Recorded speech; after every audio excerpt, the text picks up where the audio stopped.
ഞാൻ ഒരാളെ കൂടെ ഈ അവസരത്തിൽ നമ്മളോടൊപ്പം ക്ഷണിക്കുകയാണ്.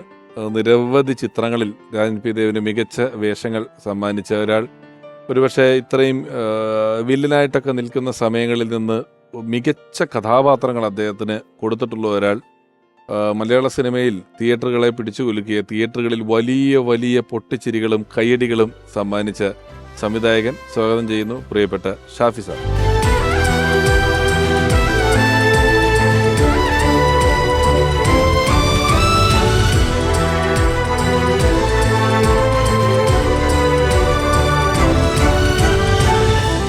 ഷാഫി സാർ സ്വാഗതം.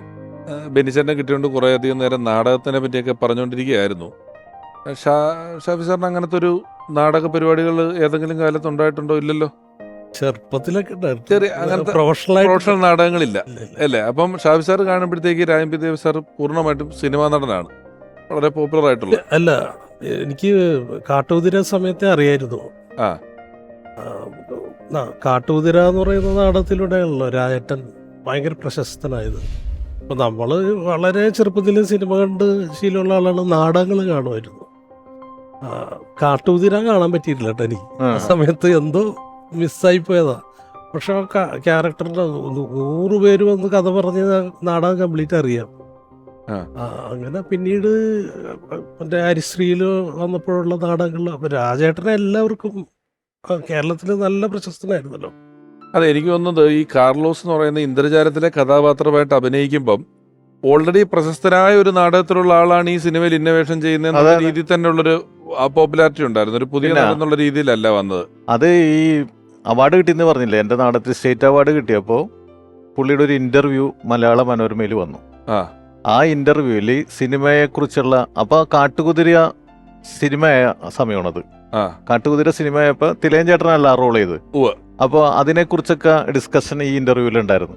അപ്പോൾ സിനിമയിലേക്ക് അതിയായ ആഗ്രഹമുണ്ട്, പക്ഷെ എനിക്ക് കാട്ടുകുതിരയിൽ ആ വേഷം കിട്ടാത്തതിൽ വിഷമമുണ്ടെന്നുള്ള കാര്യമൊക്കെ അതിൻ്റെ അകത്ത് പറഞ്ഞത്. ആ ഇന്റർവ്യൂ അയച്ചിട്ടാണ് ഡെന്നീസ് ജോസഫും തമ്പികണ്ഠന്താനവും ഇന്ദ്രജാലത്തിലേക്ക് വിളിക്കുന്നതാണ് പറഞ്ഞു കേട്ടിട്ടുള്ളത്.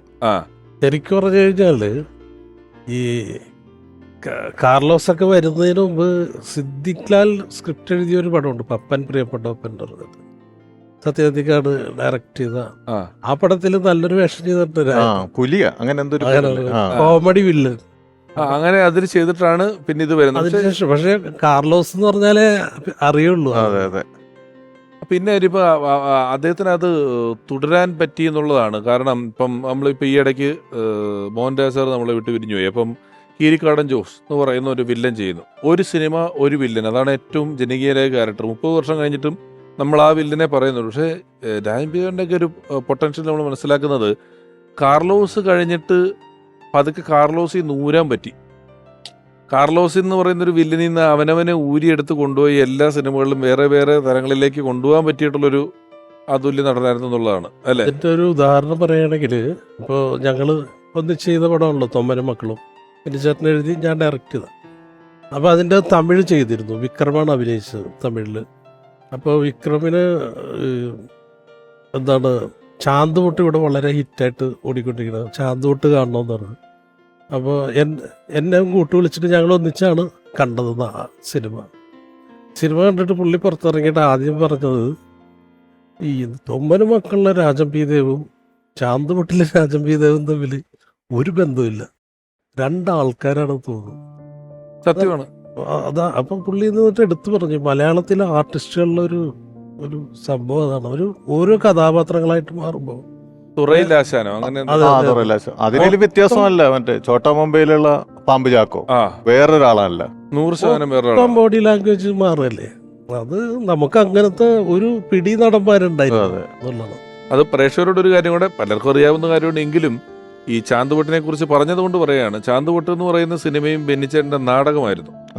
അറബിക്കടലും അത്ഭുത വിളക്ക് എന്ന് പറയുന്ന നാടകമായിരുന്നു. ആ നാടകം അവതരിപ്പിക്കപ്പെട്ടപ്പോൾ അതിൽ കേന്ദ്ര കഥാപാത്രമായ രാധാകൃഷ്ണൻ, അന്ന് പേര് വേറെ ആയിരുന്നു, വേറെ അത് അവതരിപ്പിച്ചത് ബെന്നിച്ചേട്ടനായിരുന്നു. ഇപ്പം നമ്മള് കാട്ടുകുതിര രാജേട്ടൻ എത്രയോ വേദികളിൽ ചെയ്തെങ്ങനെ സിനിമയപ്പ് തിലകൻ ചേട്ടൻ ചെയ്തു എന്ന് പറഞ്ഞ പോലെ ഇത് സിനിമയപ്പ് ദിലീപേട്ടനാണ് ചെയ്തെങ്കിലും അതിന്റെ നാടകത്തിന്റെ വെർഷനിലെ ഹീറോ ആയിട്ടുള്ള ആളാണ് ബെന്നിച്ചേട്ടൻ. അത് ആ സബ്ജക്റ്റ് ഡിമാൻഡ് ചെയ്യുന്നത് അങ്ങനെയായിരുന്നു. ആ കഥാപാത്രത്തിൻ്റെ ഒരു വിഷയമാണ് എൻ്റെ കാതലായ വിഷയം. പക്ഷേ രാജേട്ടന് അതിനെ പെർഫോം ചെയ്യാനുള്ള അപ്പൻ്റെ റോളായിരുന്നു പ്രാധാന്യം കൊടുത്തിരുന്നത്. ചാന്തുപൊട്ടില് ലാൽ സാർ ചെയ്ത വേഷം രാജേട്ടൻ നാടകത്തിൽ രാജേട്ടനാണ് ചെയ്തത്. രാജേട്ടനിലൂടെയാണ് ആ മുഴുനീളം കഥ പോയിക്കൊണ്ടിരുന്നത്. സെൻട്രൽ ക്യാരക്ടർ ഇതാണെങ്കിലും കൂടുതൽ പെർഫോമൻസിന് ചാൻസ് രാജേട്ടൻ്റെ ക്യാരക്ടറാണ്. കാരണം രാജേട്ടനെ കാണാൻ വേണ്ടിയിട്ടായിരുന്നു നാടകങ്ങൾ ബുക്ക് ചെയ്യപ്പെട്ടിരുന്നതും ആൾക്കാരുടെ ഓഡിയൻസ് മൊത്തം രാജേട്ടൻ്റെ പെർഫോമൻസ് കാണാൻ. അതുകൊണ്ട് എൻ്റെ കഥാപാത്രം ഒരു ചുരുക്കത്തിൽ അങ്ങനെ പോയിരുന്നാണെങ്കിലും പ്രധാന വിഷയം അതായിരുന്നു എന്ന് മാത്രമേ ഉള്ളൂ.